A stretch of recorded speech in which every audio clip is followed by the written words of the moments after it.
At the beginning of Defender of the Crown, you'll be selecting the character you wish to be.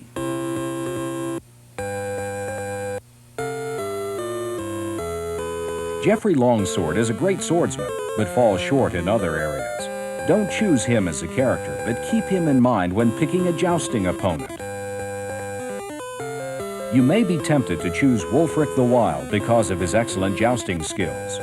Remember, however, that he's not much of a leader or swordsman. Pass over Wulfric the Wild for a better all-round character. Cedric of Rotherwood, on the other hand, is gifted in the areas Wulfric is not. He has considerable talents, but not in the right combination.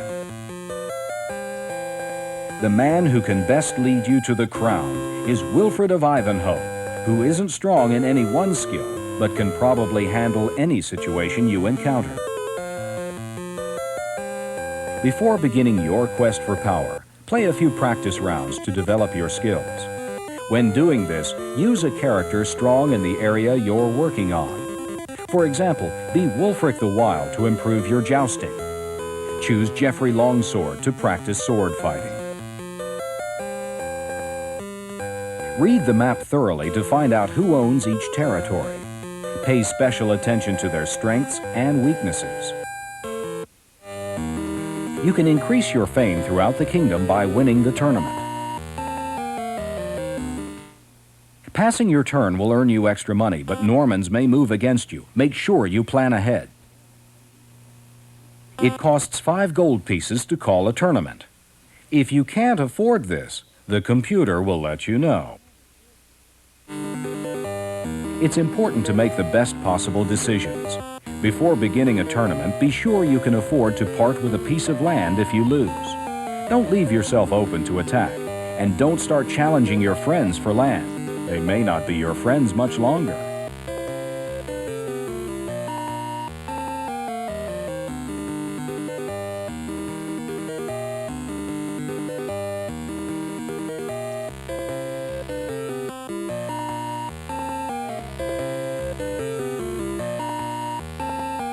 To be a champion jouster, aim your lance at the bottom part of your opponent's shield.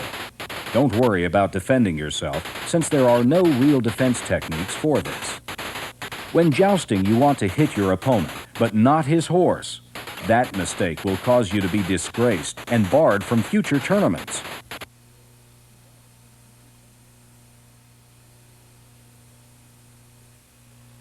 At the beginning, it's good to go ahead and claim as much land as possible. It raises your income and protects your castle from attack. When your mace is at this point, press the A button for maximum impact.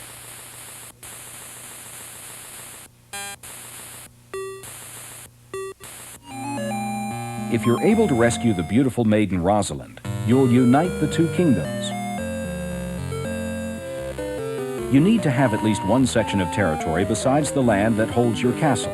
You can wager your extra property at the tournament. With luck and skill, you'll win your enemy's land.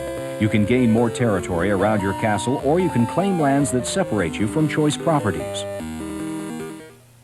When buying an army, spend your money on catapults and soldiers. Castles and knights aren't much help and will probably just slow you down. Get at least 3 catapults. There are 2 ways to attack a castle. A siege means you're trying to take it over completely. A raid means sending a soldier into the castle to steal its gold. Check the load ammunition screen before starting a siege. You may discover that no one's guarding the enemy fort. Fire off your ammunition, and the castle will be yours. Sometimes, for no apparent reason, the computer will plot against you. The results can be really awful.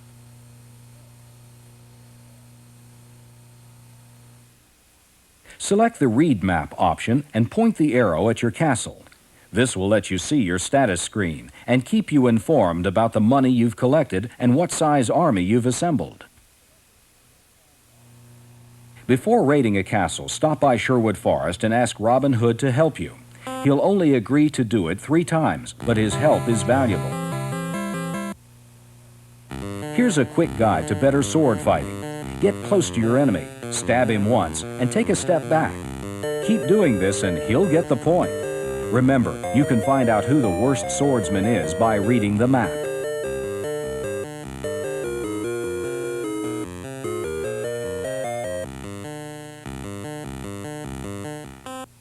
Keep a watch on the Saxons. They are your allies, but you need to make sure they don't control too much territory. If they do, you'll live to regret it. If your castle is attacked, defend it with a crossbow. Have a lot of soldiers ready so your life meter will show full strength. Move from left to right.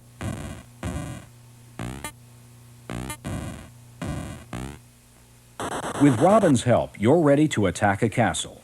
Begin your siege by catapulting boulders into the castle wall. Next, shoot some diseases into the castle. Finally, use Greek fire to finish the job.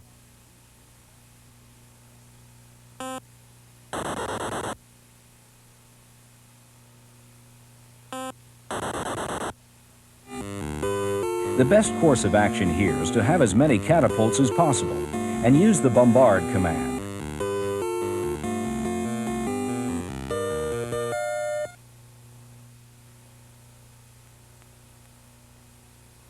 Whenever you conquer a castle, hire more soldiers to protect it.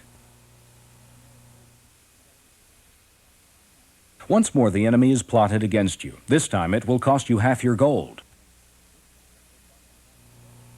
To get a head start on your empire, go after the lord who has the most territory. When you seize his castle, you'll gain control of all his properties.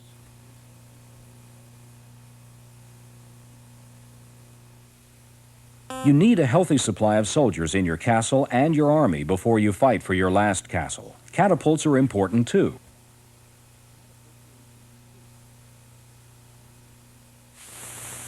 When you own most of the territories, challenge the other lords to tournaments.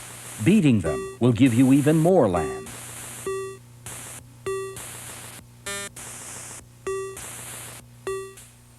The enemy has been crushed. The crown is yours. So ends the quest for the crown. Follow these game tips and the kingdom will be yours.